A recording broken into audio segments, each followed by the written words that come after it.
Hello viewers, இன்னும் சரியாக 4 நாள் மட்டும்தாங்க இருக்கிறது. வரப்போகின்ற சனி அமாவாசை நாளன்று பெண்கள் உங்களுடைய வீடுகளில் மறந்து கூட இந்த ஒரு சில தவறுகளை நீங்க செஞ்சிடாதீங்க. நீங்க தெரிஞ்சோ தெரியாமலேயோ இந்த விஷயங்களை உங்களுடைய வீடுகளில் நீங்க செய்துட்டு வருகின்ற பட்சத்துல நிச்சயமாக அது உங்களுக்கு பாவமாக திரும்பி வந்து சேரும் என்பதையும் மனதில் வைத்துக் கொள்ளுங்கள். எனவே அமாவாசையானது என்னைக்கு வரப்போகிறது, இந்த அமாவாசையானது எப்போது ஆரம்பமாக போகிறது, அமாவாசை தினத்துல மட்டும் ஏன் இந்த தவறுகளை நம்ம செய்யக்கூடாது அப்படிங்கிற எல்லா விஷயத்தையும் நம்ம டீட்டெயிலா தெரிந்து கொள்ளலாம். ஒருவேளை நீங்க தப்பி தவறி இந்த தவறுகளை செஞ்சுட்டு வந்தீங்கன்னா உங்களுடைய வாழ்க்கையில நீங்க என்னென்ன கஷ்டங்களை இனி சந்திப்பீர்கள் அப்படிங்கிற விஷயத்தையும் நம்ம தெளிவாக தெரிந்து கொள்ளலாம். ஸோ இந்த ஒரு தகவலை மறக்காம உங்களுடைய ஃப்ரெண்ட்ஸ் அண்ட் ஃபேமிலியில இருக்கக்கூடியவங்களுக்கும் ஷேர் பண்ணுங்க. ஏனென்றால் தினந்தோறும் நம்முடைய வீடுகளில் செய்யக்கூடிய ஒரு சில விஷயங்களை இது போன்ற அமாவாசை நாட்கள்ல நம்ம மறந்து கூட பார்த்தீங்கன்னா செஞ்சிடக்கூடாதுங்க. அப்படி செய்யும் போது நமக்கு பாவமானது வரக்கூடும். ஸோ அதனால இந்த தகவலை மறக்காம ஷேர் பண்ணிடுங்க.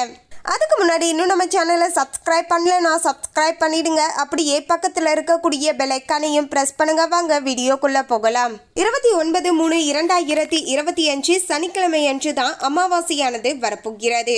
இந்த அமாவாசையானது சரியாக சொல்ல வேண்டும் என்றால் வெள்ளிக்கிழமை இரவு சரியாக 7:30 மணிக்கே பார்த்தீங்கன்னா இந்த அமாவாசையானது திதியானது தொடங்கி சனிக்கிழமை அதாவது அடுத்த நாள் மார்ச் 29ஆம் தேதி மாலை நேரம் சரியாக ஒரு 5:30 மணி வரைக்கும் பார்த்தீங்கன்னா இந்த ஒரு அமாவாசை திதியானது நீடிக்க போகிறது. இதுல முழு அமாவாசையாக சனிக்கிழமையில வரக்கூடிய அமாவாசை நாளையே நம்ம அமாவாசை என்று முழுமையாக வழிபாடு செய்து கொள்ளலாங்க. அதே போல பார்த்தீங்கன்னா இந்த சனி அமாவாசையோடு சேர்ந்து பார்த்தீங்கன்னா சூரிய கிரகணமானது வரப்போகிறது. இன்னொரு பக்கம் பார்த்தீங்கன்னா நவ கிரகங்களிலேயே மிக மிக முக்கியமான கிரகம் என்று சொல்லக்கூடிய சனி பகவானுடைய பெயர்ச்சியும் அன்றைய நாளே ஏற்பட போகிறது. ஸோ இப்போது உங்களுக்கே தெரிஞ்சிருக்கும் இந்த நாள் எந்த அளவுக்கு ஒரு வீரியம் மிக்க நாளாக இருக்கு அப்படிங்கிற விஷயத்தை நீங்களே புரிஞ்சிருப்பீங்க. சனி பெயர்ச்சி அப்படின்னு சொன்னாலுமே ஒரு விதமான பயம் வரும். அதே போல கிரகணம் என்று சொன்ன உடனேயும் நமக்குள்ள ஒரு விதமான பயமானது வரும். இதோடு சேர்ந்து அமாவாசையும் நமக்கு வந்திருக்குங்க. ஸோ அதனால இந்த முறை வந்திருக்கக்கூடிய இந்த அமாவாசை நாளில் நம்ம தப்பி தவறி கூட இந்த தவறுகளை தெரியாம கூட நம்ம செஞ்சிடக்கூடாதுங்க.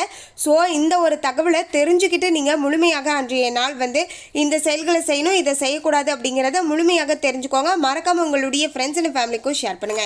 ஃபர்ஸ்ட் பார்த்தீங்கன்னா நீங்க வீட்டு வாசல்ல கோலம் போடக்கூடாதுங்க. அதே போல நான்வெஜ் சமைக்கக்கூடாது. வெஜ் மட்டும்தான் அன்றைய நாளில் சமைக்கணும். அதுவுமே பார்த்தீங்கன்னா நீங்கள் சமைக்கக்கூடிய உணவில் அதிகமாக வெங்காயமோ பூண்டோ இஞ்சோ இந்த 3 பொருட்களையும் பார்த்தீங்கன்னா நீங்கள் பயன்படுத்தக்கூடாதுங்க. இதை விட்டுட்டு நீங்கள் மற்றபடி பார்த்தீங்கன்னா நீங்கள் தாராளமாக சமைக்கலாங்க. அதே போல் பார்த்தீங்கன்னா இந்த அமாவாசை நாளில் காலையிலேயே பார்த்தீங்கன்னா காகத்திற்கு எள் கலந்த சாதத்தை வச்சுட்டு வாங்க. அதே போல் கிரகண நேரத்தில் முடிஞ்ச அளவுக்கு பார்த்தீங்கன்னா வெளியே வராதிங்க. சரிங்க, இந்த கிரகணமானது எப்போதுங்க ஆரம்பிக்குது அப்படின்னு ஒரு சிலருக்கு சந்தேகமானது இருக்கலாங்க. அதாவது இந்த வருடத்துடைய முதல் சூரிய கிரகணமானது மார்ச் 29ஆம் தேதி சனி அமாவாசை நாளன்றே வரப்போகிறது. அதாவது சரியாக மதியம் பார்த்தீங்கன்னா 2:20 மணிக்கு தொடங்கி மாலை நேரம் சரியாக பார்த்தீங்கன்னா 6:19 மணிக்கு பார்த்தீங்கன்னா இந்த ஒரு சூரிய கிரகணமானது முடிவடைய போகிறது. ஸோ இந்த இடைப்பட்ட நேரத்தில் பார்த்தீங்கன்னா முடிஞ்ச அளவுக்கு நீங்கள் வெளியே வருவதை தவிர்த்துக்கோங்க. நேரடியாக வானத்தில் நடக்கக்கூடிய இந்த ஒரு கிரகண நிகழ்வை உங்களுடைய வெறும் கண்களால் பார்க்க வேண்டாங்க.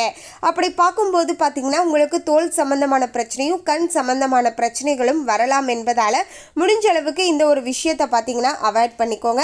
அதற்கு உரிய கண் கண்ணாடிகளை அணிந்து நீங்கள் வேண்டுமென்றால் பார்க்கலாங்க. அதே போல் கர்ப்பிணி பெண்கள் பார்த்தீங்கன்னா இந்த கிரகண நேரத்தில் வெளியே போகாதீங்க. கிரகண நேரத்தில் சாப்பிடாதீங்க. கர்ப்பிணிகள்னு இல்லை, எல்லோருமே கிரகண நேரத்தில் நீங்கள் சாப்பிட வேணாங்க. ஏன்னா செரிமான கோளாறுகளை ஏற்படுத்தும் என்பதால தான் கிரகண நேரத்தில் சாப்பிடக்கூடாது அப்படின்னு சொல்கிறாங்க. அதே போல் பார்த்தீங்கன்னா அதற்கு முன்னதாக சாப்பிட்டுருங்க. அதே போல் கிரகணம் முடிஞ்சதுக்கு அப்புறமேட்டு மீண்டும் ஒரு முறை குளிச்சுடுங்க. அன்றைய நாள் நீங்கள் காலையில் குளிச்சிருந்தாலும் சரிங்க, மீண்டும் ஒரு முறை கிரகணம் முடிஞ்சதுக்கு அப்புறமேட்டு 6:19 மணிக்கு மேலே பார்த்தீங்கன்னா நீங்கள் மீண்டும் ஒரு முறை குளிச்சுக்கோங்க. பக்கத்தில் இருக்கக்கூடிய கோவிலுக்கு போயிட்டு வாங்க. இன்னுமே பார்த்தீங்கன்னா உங்களுக்கு நல்லது அப்படின்னே சொல்லலாங்க. மேலும் ஒவ்வொரு அமாவாசை தோறுமே ஒவ்வொரு வீட்டு வாசல்லையும் நம்முடைய முன்னோர்கள் நின்று கொண்டு எள் தண்ணீர் பெறுவதற்காக காத்து கொண்டு இருப்பார்களாம். எனவே தான் இது போன்ற அமாவாசை தினத்தன்று விரதம் இருக்கக்கூடியவர்கள் வாசல்ல கோலம் போடக்கூடாதுங்க. ஏன்னா வாசல்ல கோலம் போடுவது அப்படிங்கிறது ஒரு தெய்வங்களை நம்முடைய வீட்டிற்கு அழைப்பதற்கு சமம். அதே போல நம்ம ரொம்பவே மகிழ்ச்சியாக இருக்கோம் அப்படின்னு சொல்றத வெளிப்படுத்துவதற்கான ஒரு செயல் அப்படின்னு சொல்லலாங்க. எனவே அமாவாசை நாள் அப்படிங்கிறது நம்முடைய இறந்து போன முன்னோர்களை நினைத்து நம்ம வருந்தக்கூடிய ஒரு நாள் அப்படின்னு சொல்லலாங்க. அது மட்டும் கிடையாதுங்க, நம்முடைய முன்னோர்களும் நம்முடைய வீடு தேடி வருவாங்க இல்லையா? ஸோ அதனால தான் பார்த்தீங்கன்னா நம்முடைய வீட்டு வாசலில் கோலம் போடக்கூடாது அப்படின்னு சொல்கிறாங்க. அது மட்டும் கிடையாதுங்க, இந்த நாட்களில் நம்ம தப்பி தவறி கூட மாமிசம் சாப்பிடக்கூடாதுங்க. அப்படி நம்ம சாப்பிடும்போது மிகப்பெரிய பாவத்திற்கு ஆளாக நேரிடலாம் அப்படின்னு சொல்லலாங்க. இதனால தான் நம்முடைய வீடுகளில் பார்த்தீங்கன்னா தொடர்ந்து நம்ம சங்கடத்தை அனுபவிச்சுட்டே இருக்கோம். என்னதான் கடினமாக உழைத்தாலுமே பார்த்தீங்கன்னா நம்ம வீட்டில் பணமானது தங்காமல் இருந்து கொண்டு இருக்கிறது. அப்படியே வீட்டுக்குள்ளே வருவது என்றாலேயே ஒரு நரகம் போல இருக்க கொடுங்க. தேவையே இல்லாமல் வீட்டில் இருக்கக்கூடிய உங்களுடைய உறவுகள் கிட்ட தேவையே இல்லாமல் பார்த்தீங்கன்னா மன சங்கடமானது ஏற்படலாம். அவங்க கிட்ட உங்களுடைய கோபத்தை வெளிப்படுத்துவீங்க. இதன் மூலமாக குடும்பத்தில் ஒரு நிம்மதி இல்லாத சூழ்நிலையானது உருவாகலாங்க.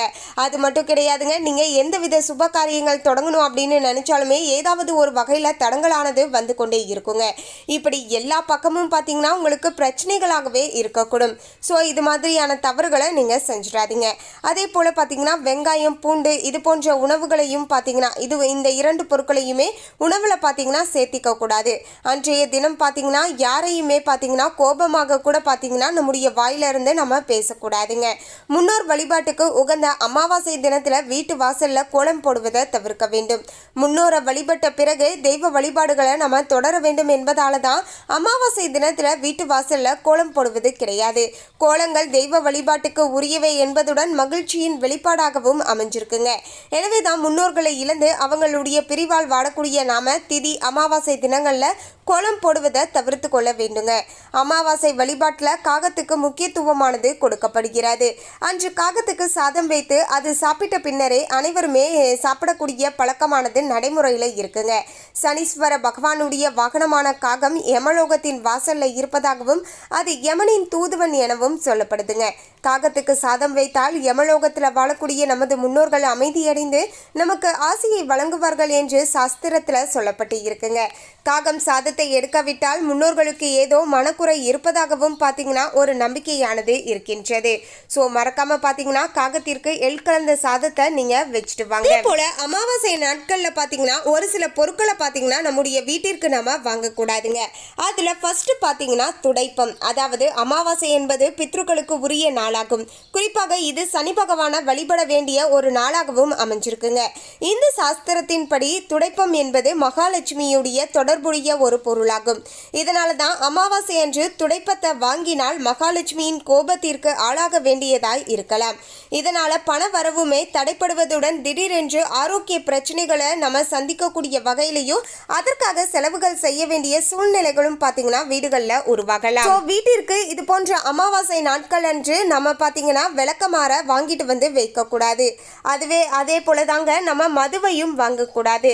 ஆண்கள் மது அருந்துபவர்களாக இருந்தால் இது போன்ற அமாவாசை நாட்கள் அன்று மது அருந்த வேண்டாங்க. அதே போல நீங்க மதுவை வீட்டிற்கும் வாங்கிட்டு வந்து வைக்கக்கூடாது. மதுவை போன்றே தான் அமாவாசை நாளில் அசைவம் வாங்குவதும் சாப்பிடுவதும் அமங்கலமான செயலாகும். இதனால நம்முடைய குண்டலி சக்கரத்தில் எதிர்மறை ஆற்றலானது அதிகரிக்கும். அதோடு சனி பகவானால் ஏற்படக்கூடிய கெடுபலன்களும் அதிகரிக்கக்கூடும் அப்படின்னே சொல்லலாங்க. கோதுமை தானியம், கோதுமை மாவு ஆகியவற்றையும் அமாவாசை நாளில் வாங்குவதை தவிர்க்க வேண்டும். இந்த நாளில் கோதுமை பொருட்களை வாங்குவதும் சாப்பிடுவதும் நேரடியாக நம்முடைய முன்னோர்களுக்கு சமர்ப்பிக்கப்படும். இது முன்னோர்களுக்கு கோபத்தை ஏற்படுத்தி வீட்டிற்கு துரதிர்ஷ்டத்தை கொண்டு வந்து சேர்க்கும் என்பதால கோதுமை மாவு போன்ற விஷயங்களை நம்முடைய வீட்டிற்கு இது போன்ற அமாவாசை தினங்களில் வாங்கக்கூடாதுங்க. அதே போல அமாவாசை நாளில் எண்ணெய் வாங்குவதையோ இல்லைனா எண்ணெய் குளியல் செய்வதையோ தவிர்க்க வேண்டும். எண்ணெய் சனி பகவானுடைய தொடர்புடைய பொருள் என்பதால அமாவாசை போன்ற நாட்களில் எண்ணெய் தானம் செய்வது மிகுந்த பலனை கொடுக்குங்க. அதே சமயம் எண்ணெயை வாங்குவது சனி தோஷத்தை ஏற்படுத்தும்.